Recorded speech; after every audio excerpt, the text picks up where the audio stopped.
Hello, everybody. Welcome to the webinar for today. My name is Nick Raducanu, and I'm the Executive Director of Marketing here at Amplify Science. Appreciate you all taking the time today. I know your lives are busy these days, as they always are, and we're really happy that you're going to take the next half hour to join us as I walk through Amplify Science for grades K through 5. So just a couple housekeeping items. If you look on the bottom of this screen, you'll see closed captioning. So there's an option for you to turn that on. I see a lot of you coming into the webinar right now. If you want to say hi in the chat, please feel free. Say hi to each other. Let us know where you're from, what you teach. And then I'll try to leave some time at the end of the call for questions. So there's a Q&A tab there. So you can put questions in there. I'll make sure to save some time at the end, or you can just put it in the chat and I'll try to monitor that as I talk. So for the next about 15 minutes, I'm just going to walk you through a little bit about Amplify Science for grades K through 5, give you a little bit about the program pedagogy, how the program was designed, what components come with the program, that sort of thing. And then I'm going to spend the last 10 or 15 minutes going through a unit from grade 3. And then we'll leave about 5 minutes at the end for Q&A. And I'm going to leave you all with a demo code so that you can explore the program on your own. So with that, let's get into the presentation. So Amplify Science, it was born out of a partnership through the company I work for, Amplify, and an organization called UC Berkeley's Lawrence Hall of Science that's out in Berkeley. The Lawrence Hall of Science has been around for about 45, I think I'm right there, 45 years now, creating science programs. And we specifically here at Amplify work with a group called the Learning Design Group, and they have years and years and years of expertise putting together curriculum for science classrooms. About 10 years ago, the Learning Design Group, that is, decided they wanted to come up with a program that addressed the new science standards, the next generation science standards. They, from the ground up, using research that they have out at the hall, created a program to address those standards. They came to Amplify through lots of discussions. A partnership was born, and using Amplify's expertise in educational technology and the Learning Design Group's expertise in science curriculum, we put together a program called Amplify Science for grades K through 8. Like I said, the program was designed from the ground up for the next generation science standards, or the 3 dimensions of science education. So we'll talk a little bit about this throughout the presentation, but throughout the program, you'll see science and engineering practices, disciplinary core ideas, and cross-cutting concepts that get students prepared to meet the performance expectations for each grade level. Within each unit, we're a phenomena-based program, and within each unit, we have a phenomena-based structure to the unit. In every unit, students are always engaged with a real-world problem, and they're put in a role of some sort of scientist or engineer. Through this anchor phenomena that they're given, I'll explain more in a second, students are put in the role of a climatologist or a water resource engineer or a geologist to solve this real-world problem. And it really helps answer that question. I'm sure lots of you get a question I asked when I was in school: why do I have to know this? What does this matter to me?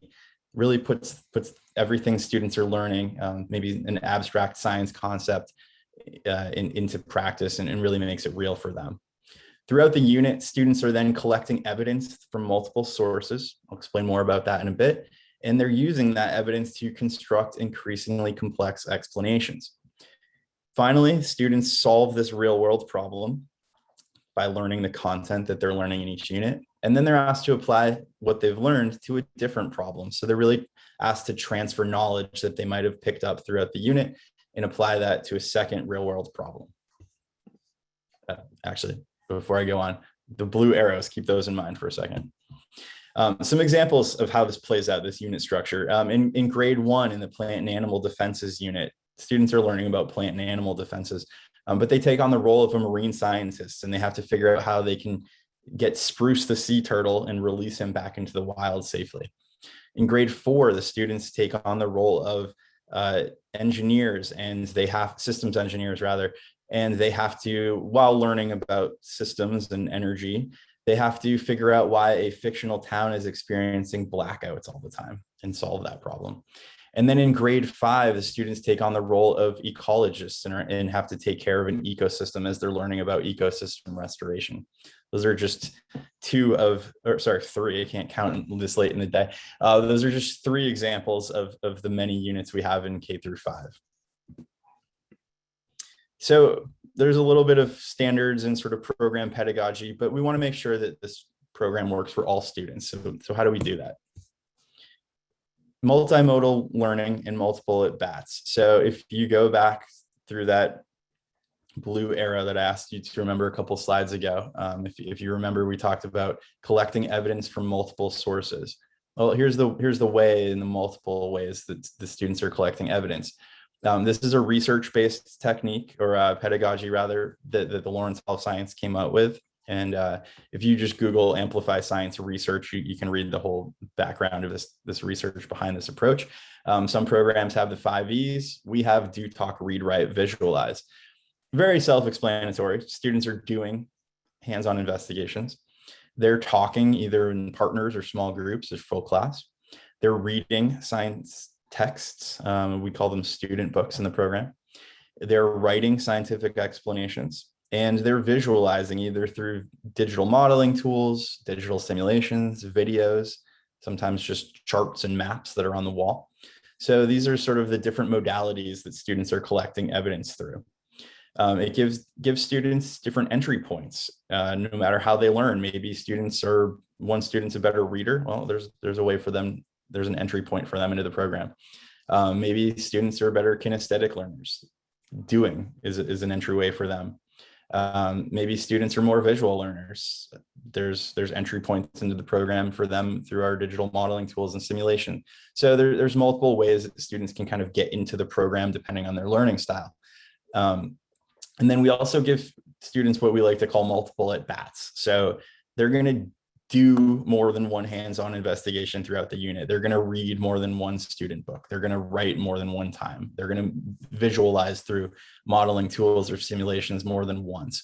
So they might not be successful in their first at-bat, but they're going to get multiple at-bats throughout the course of the unit to get practice and get better at what they're doing.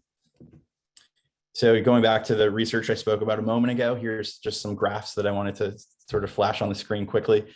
Through the research that the Lawrence Hall of Science did using that do, talk, read, write, visualize approach, we saw that students achieved more in science and literacy. You can see that approach with the darker graphs here, darker blue. Student writing improved quite a bit, especially using evidence. And English learners excelled as well, reading comprehension, science vocabulary, and science knowledge. And again, this is from the CREST study.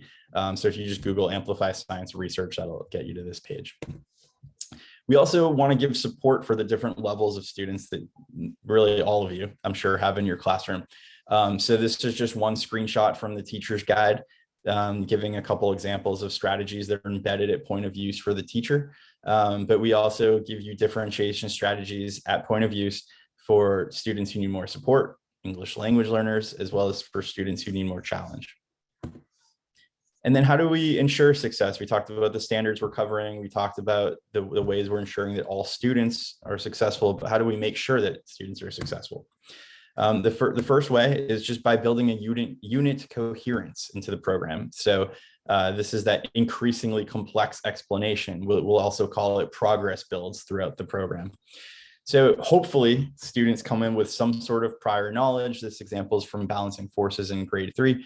Hopefully students come in at least knowing what a force is. They may not though.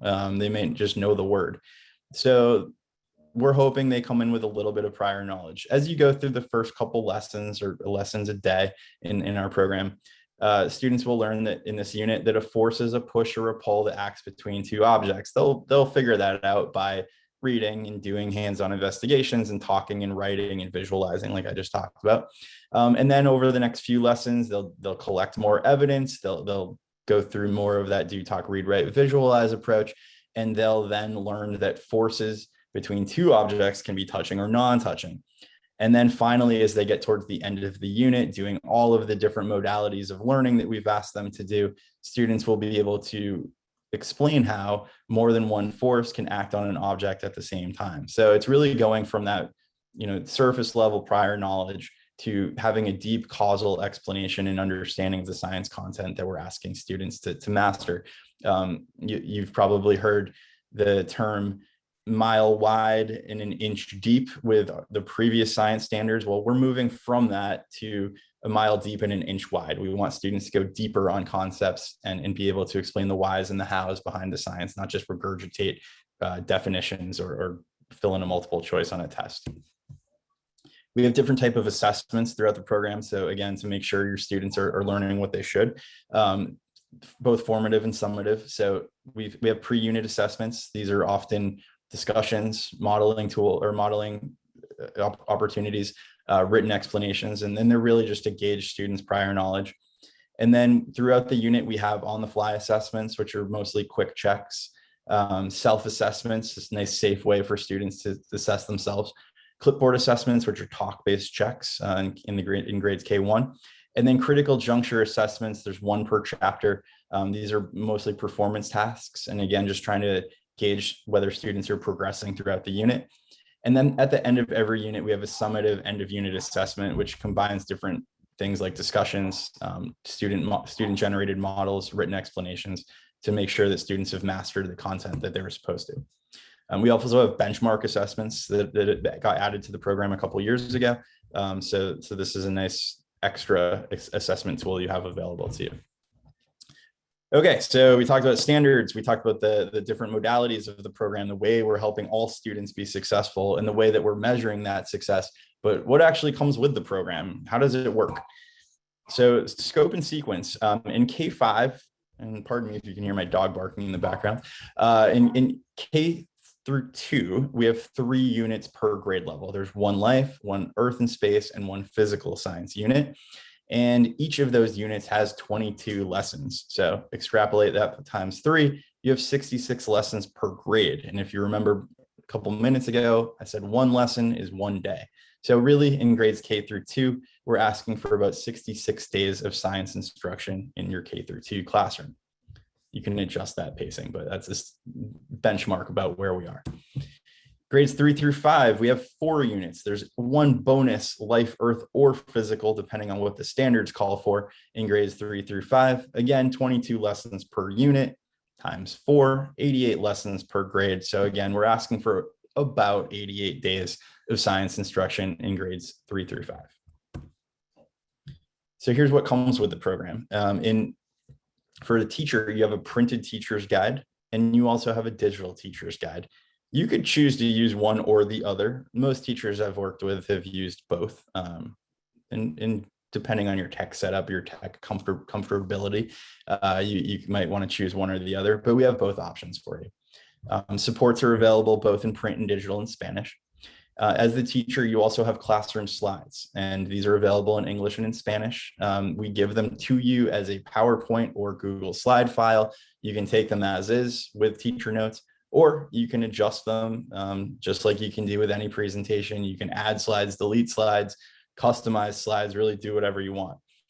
We also have classroom wall materials, and those come in English and Spanish. Hopefully you're seeing a theme of English and Spanish there. Those come with big unit question cards, smaller vocabulary cards, chapter question cards. So these are things you can put up on the wall behind you.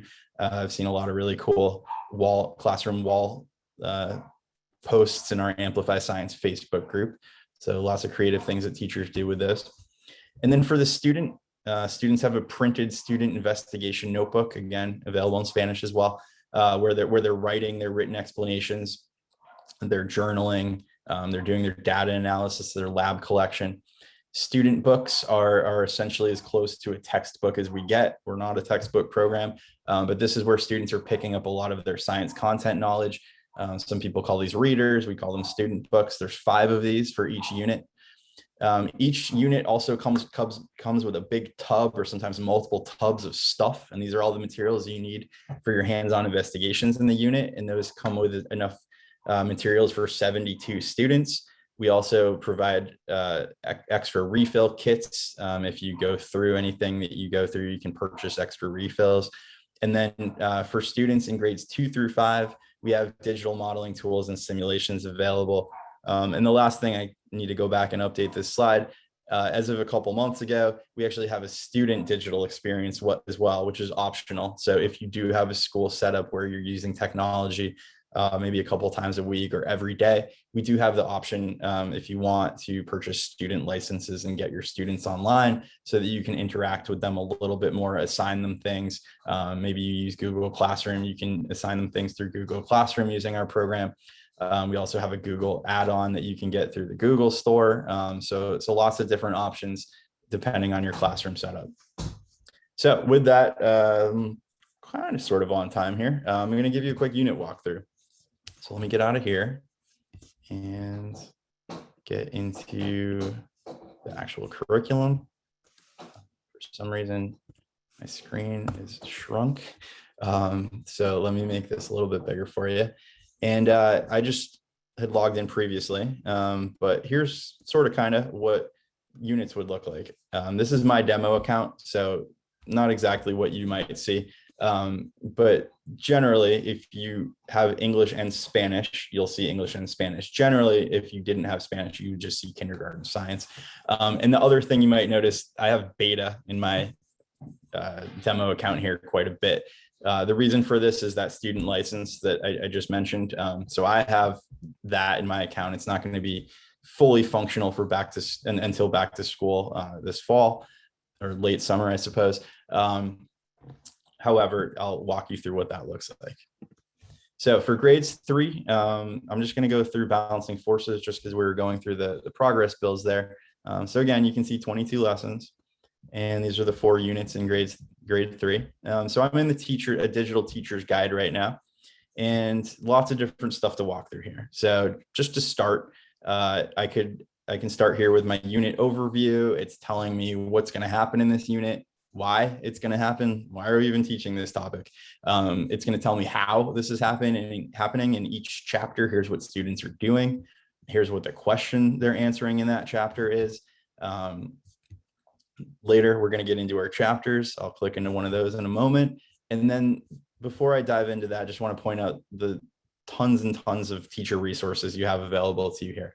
So you've got some printable teacher resources outside of your printed teacher's guide. So we've got some PDFs here that you can just open as a PDF, or you can print them out if you want. 3D assessment objectives, all of your copy masters, ways to elicit and leverage students' prior knowledge, personal experiences, and cultural backgrounds.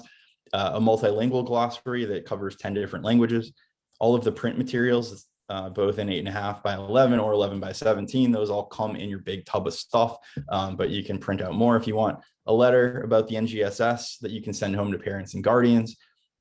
Investigation notebooks come with your big materials kit, but if you want to print out extra, you can do that here. Coherence flowcharts kind of walk you through the setup of each unit and give you sort of the lay of the land. And then a cross-cutting concept tracker, pretty self-explanatory. We also have available for the teacher unit maps. So I'll click into this really quick.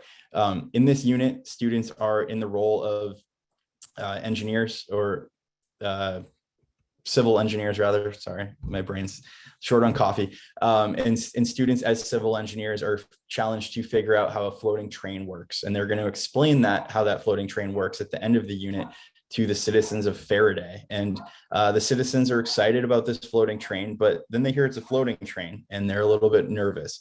So students are going to learn about forces and balancing forces in this unit outside of the floating train example. And then they're going to come back and apply it to the floating train example and write a written explanation of how the train works to the citizens of Faraday. Here's the unit map of each chapter, what students are figuring out, how they figure it out, planning investigations, exploring text, discovering patterns, making an object change motion, writing their first scientific explanation. So lots in there. Progress builds. So again, this is sort of that increasingly complex explanation I was talking about before.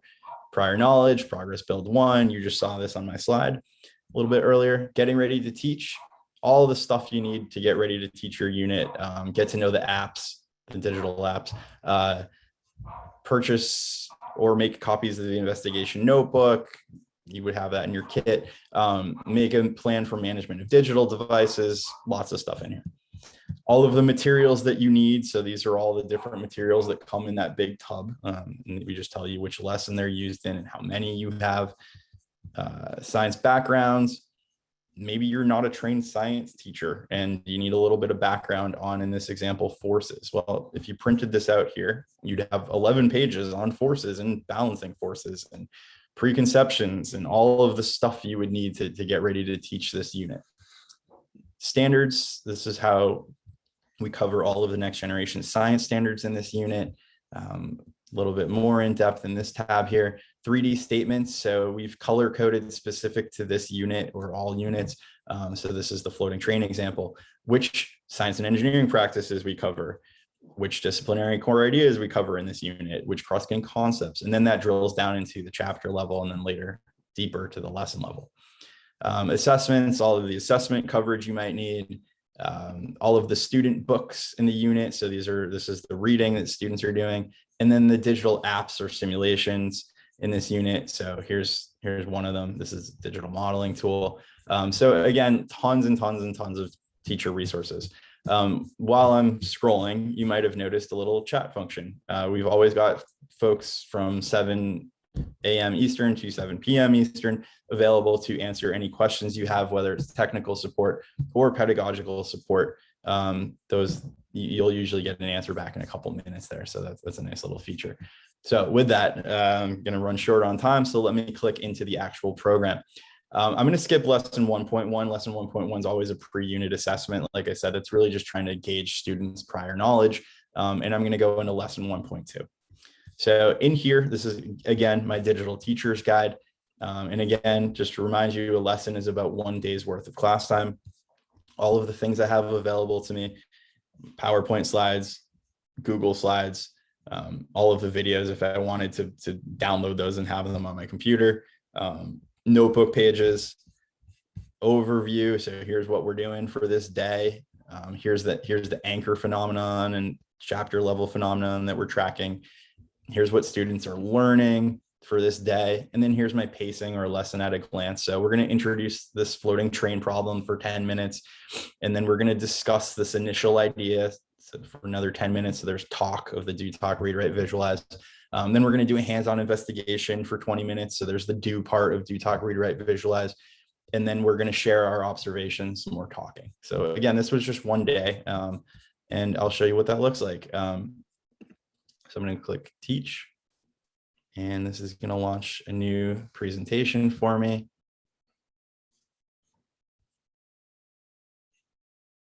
So you'll see here, if you're familiar with like a traditional teacher's edition, this is kind of sort of the wraparound teacher's guide here on the right side of things. And I have links if I ever want to open anything. With this functionality, you can start your class and use a 2-screen view. So on one screen that the students see, you could, so if you have like a whiteboard or smartboard, you could project these slides. And then on your screen that the students couldn't see, you could have all of these lesson notes available to you. So I'll show you both for now. But again, just keep in mind that theoretically, students would only see this one screen, or not theoretically, they would. You could also just collapse the teacher notes if you wanted. So on slide 1 here, like I said, we're going to start by discussing initial ideas. So I'm going to play this video as the teacher. Kind of walks through that example I mentioned before. So Faraday has a new train coming. The citizens were excited until they found out it's a floating train. Oh no. So we're going to just play this video really quick and show kids what a floating train looks like, just to give them an idea. They may not know what a floating train is. You can explain these are real. They're really cool. They're all over the world. Engineers invented these. So you can have a quick sort of discussion around that. Some suggested teacher talk here. Now we're going to do a think, pair, share routine and have students talk in partners what they think about this floating train. They're going to have all sorts of different ideas. Maybe it's like a Harry Potter train. Maybe there's air underneath it. Maybe there's magnets. Maybe it's, who knows, lots of different things that 7, 8-year-olds could come up with. So kids are going to talk in this think, pair, share. What do you think could make the train rise? What do you think could make the train float? What do you think makes it fall back onto the track?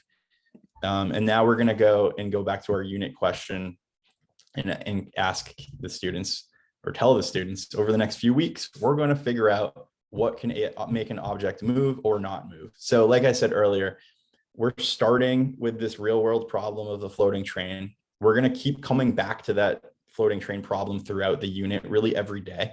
But ultimately, we're going to use that sort of vehicle to teach students or help students learn what can make an object move or not move. So going back to the beginning, it's really giving students that, why do I have to know this? Why does this matter? Well, this is a pretty abstract concept that we have on the screen, but a floating train is pretty cool. And the students being civil engineers, that's pretty cool too. So it's really just giving some context to what the students are learning.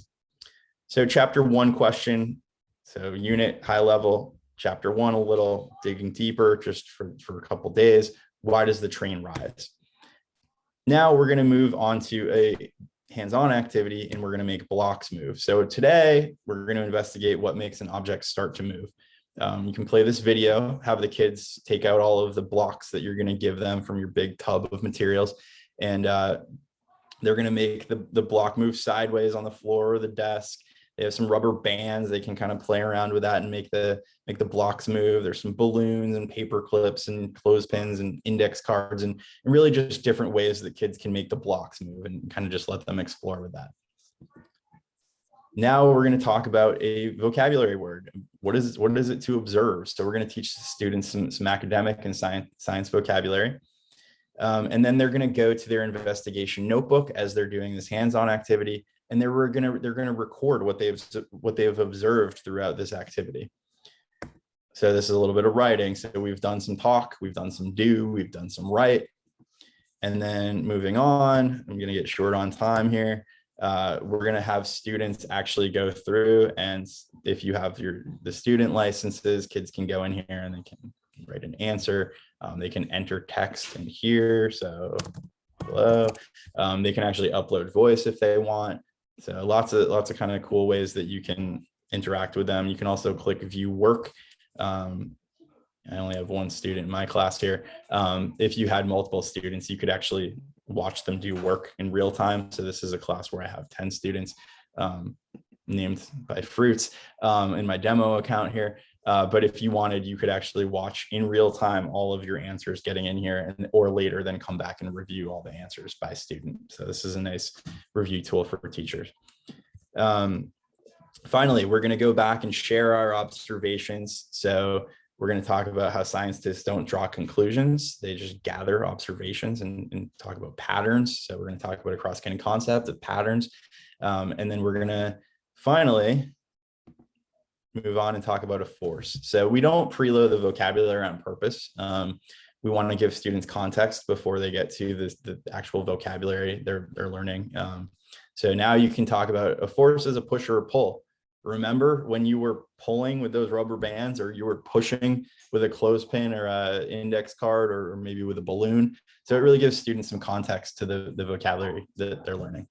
And now we've reached the end of the lesson. So I just took you through about 45 minutes worth of class in, I think, about 10 minutes. So I'm most definitely not doing it justice. However, hopefully you get the idea of how one lesson works within the program. I'm going to give you a demo code that you can go explore the rest of the unit. You can figure out how a floating train actually works, and what that looks like throughout the course of the unit. You can check out the digital modeling tools in there. Excuse me while I poke around here. One thing I just want to show real quickly, and again, I have way too many Amplify programs in my account here. Actually, I lied. 2 things that I want to show really quickly before I let you go. So in here, these are all of my sort of apps and student books. These are embedded through the course of each unit. I just want to kind of pull some out really quickly to show you, so you can see what a student book looks like and what some of the digital modeling tools look like. So I'm going to go into waves, energy, and information. It's kind of cool. So in here, here's all of the student books in English and in Spanish. So in this unit, students are going to read a book about patterns. They're going to read a book about seeing sound. They're going to read about tsunamis. In this unit, they're learning about how mother dolphins communicate with baby dolphins. So they'll read about dolphins as well. But in here, this is what a student book looks like. We obviously give you physical copies of this in your materials kit. These were written by the Lawrence Hall of Science to really augment the program. They're not just these disparate readers. that we pulled into the program. These are accompanied by audio as well, read aloud audio. So this is what a student book looks like, and the reading of Do, Talk, Read, Write, Visualize looks like. And then just to go back, I just want to show you really quickly what one of the simulations looks like. There's many of these throughout the K-5 program, but this is the one for waves, energy, and information. So students can go in here and they can explore what a double bass sounds like. I can go and look at a cello or maybe a piano. So these are nice tools for a few reasons. You can do things here that you could never do in real life, either for safety purposes, for time purposes later on. You can watch how the stars align over 10 years within 5 minutes or less. So again, these aren't meant to take the place of hands-on investigations. They're really meant to do things you couldn't do with a hands-on investigation. Like you can't visualize sound in a hands-on investigation. And again, students are going to do these going to that multiple at bats piece I was talking about earlier. They're going to have multiple opportunities to play with this. So here's a drum. I can flip this to Spanish if I want to, but anyways, you get the idea. There's lots of different ways for students to interact with the simulations. So with that, I've kept you 2 minutes over the half hour that I promised. If you have any questions, please feel free to put those in the chat, and I can at least try to answer. And if not, I'll let you know my email and find somebody that can answer those. But for now, let me in the chat put my email there, and my name is Nick Raducanu. So if you have any questions, please feel free to email me. Like I said, if I have the answer, I'll be happy to answer it for you. But if not, I'll find somebody who can. So if you have any questions, please feel free to email me there. You can also put them in the chat while I'm finishing up here. And then I promised the demo code. Here we go, demo account. So that's going to take you to a website that looks like what I have on my screen right now. In there, you're going to want to click on K through 5, or if you're K8 admin or something like that, you can click into both. But for today, we're going to go into K5. On this page, there's a ton of stuff, much of which I talked through today. But if you'd like to dig in deeper on the research, this is in here. So some of these graphs might look familiar. If you'd like to look at all of the hands-on investigations we have, that's in here. We also have some videos. I was super fortunate pre-COVID to go visit some classrooms in Chicago public schools and Denver public schools that were using Amplify Science and get some classroom footage. So these are real classrooms using Amplify Science. You can go check out those videos. You can read about all the student books and the digital modeling tools and on and on and on. The reason I'm showing you this, click sample materials, and you can go down here and click explore digital sample units. That's going to get you into balancing forces, and you can feel free to click through the entire rest of the 22 lessons that I did not click through today, I guess the 20 other, and explore and see the floating train and look at all the different stuff that's in that unit. Lastly, if you have any other questions about reviewing, I know it's kind of the season when everybody's looking to make curriculum decisions. If you'd like to take a look at the full program, we'd be happy to set you up with full reviewer access beyond just balancing forces, or send physical print materials to your school. So let me put this in here, review. That's going to take you to a page that looks like this. You can just put your information in here, and we'll get back to you probably within a day or so. So with that, it looks like we don't have any questions. I appreciate you all taking the time today. I appreciate everything you're doing. I know it's been a long 2 years. So just keep at it. We appreciate you very much. And again, if you have any questions, my email is above in the chat. And with that, I hope you all have a great rest of your day, or whenever it is you might be watching a recording of this. Take care, everybody.